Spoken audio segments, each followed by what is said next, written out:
Hello YouTubers, Manny here from Manny's How-To Workshop with a how-to video on how I'm going to make a pull-out drawer for my wastebasket that goes underneath my sink. As you can see, it just fits the opening sideways. It can't fit the long way like this because the trap for the sink is right there. I have a double sink, and here's the other side. So I'm not able to put it this way and slide it back. Obviously, as you can see, it sticks out like that. So what I'm gonna do is make a pull-out tray that this will sit more or less right around there, like that. And so when I pull it out, it'll come out to about here, and then I can push it back in, close the drawer, the door like that, and it'll work fine.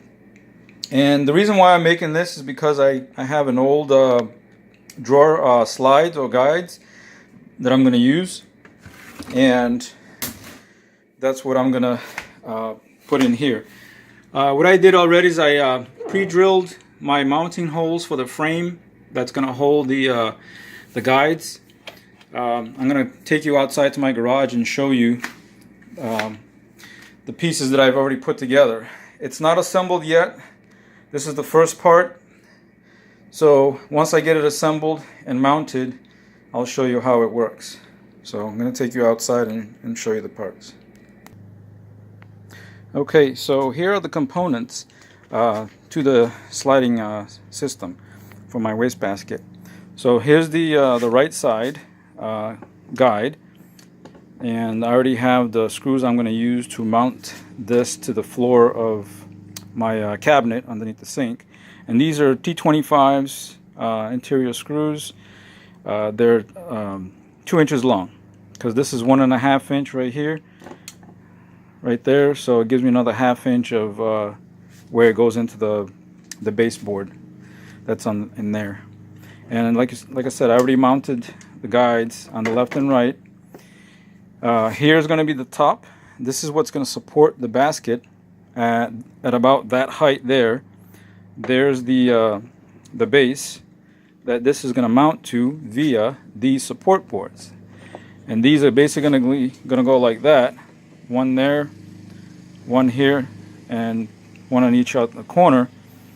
And then this is going to come sit on top like that. I'm going to mount it with some brad nails first, just to do some dry fit. And then once everything is good, I may pre-drill some holes on each corner here and use these sheetrock screws right there, which will be fine for this material, because this is 3/8 inch thick plywood, and these are, I believe, they're 1 inch screws. So it's going to be fine for that. Plus, like I said, I'm going to have brad nail in there.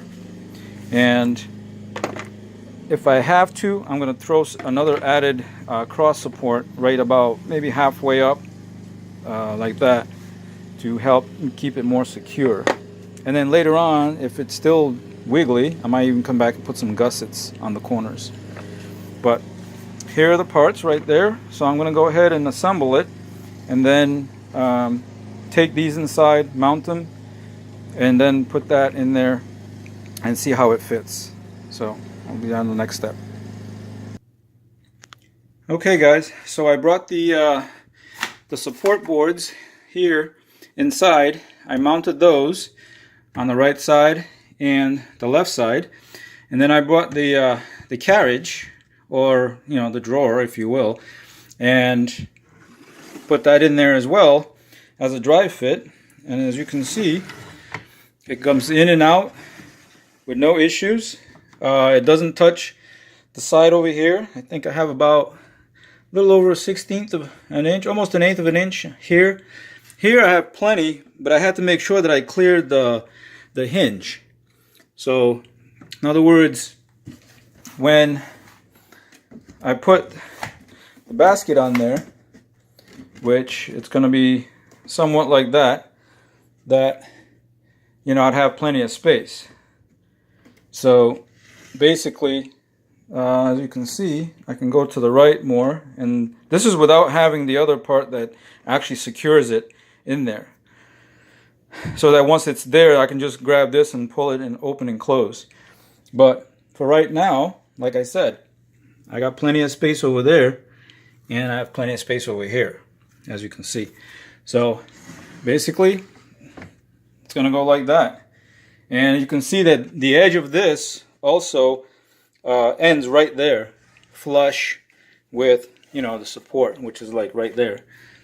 So obviously, you know, by closing the door, it's gonna be perfect. It's gonna work great. So basically all I have to do now is, like I said, take this outside, take these screws out so I can nail from the back side with the brad nails, and put those support boards, put the other board in there, and bring inside and put it back in the track, and then put this inside, and then put it inside. And that'll be it. I was thinking about making a part 2, but at this point I don't think it's necessary. I think you guys get the idea, what's left. And so that's it. But as of right now, I mean, as you can see, it works perfect, you know, just by pulling it out, you know, throwing your trash in, closing it, and then closing the door. Alright guys, well, thanks for watching. As always, leave me a comment below, give me a like if you like this video, if it helped you out, or if you want to know the dimensions of mine. I mean, this is a custom one, obviously. Everybody else is going to be different. It's going to be according to your situation. And also subscribe to my channel if you haven't done so for more and upcoming videos. And I'll catch you guys on the next one. Thanks. Take care. Bye.